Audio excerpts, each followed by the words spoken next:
Walang nang agaw at walang inagaw, di tayo magtatago dahil wala tayong dapat ikahiya. Mga kamarites, kota na tayo dito. Siya na mismong umamin. Walang nang agaw at walang inagaw. Di tayo magtatago dahil wala tayong dapat ikahiya.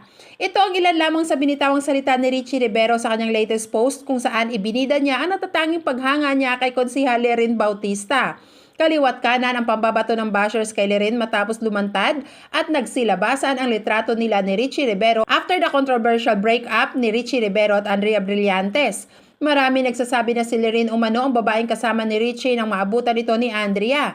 Kasunod dito ang ilan pang mga litratong magkasama at magka-holding hand si Lerin at si Richie.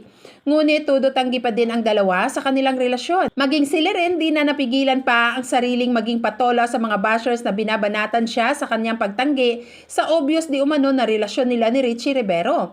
And voila, ito na mula mismo kay Richie Rivero. He posted a photo ni Lerin and a dark photo na i-assume na lang natin na silang dalawa ang magkasama and holding hands. And ang caption, "To the girl who I see a real queen. With all the wrongs hounding me, I'm blessed to have found the right one. Allow me to shield you from the things you don't deserve."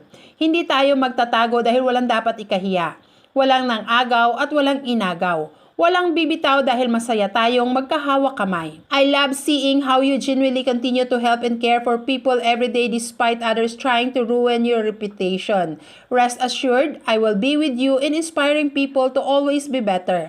Thank you for being so selfless and simple. I promise to never again live a life manipulated by someone's fantasy. This is our story. Hindi dapat iba ang magkwento ng storya nating dalawa. O ano, nagdududa ka pa ba? Tama na, the end na, full stop, kota na tayo mga kamarites.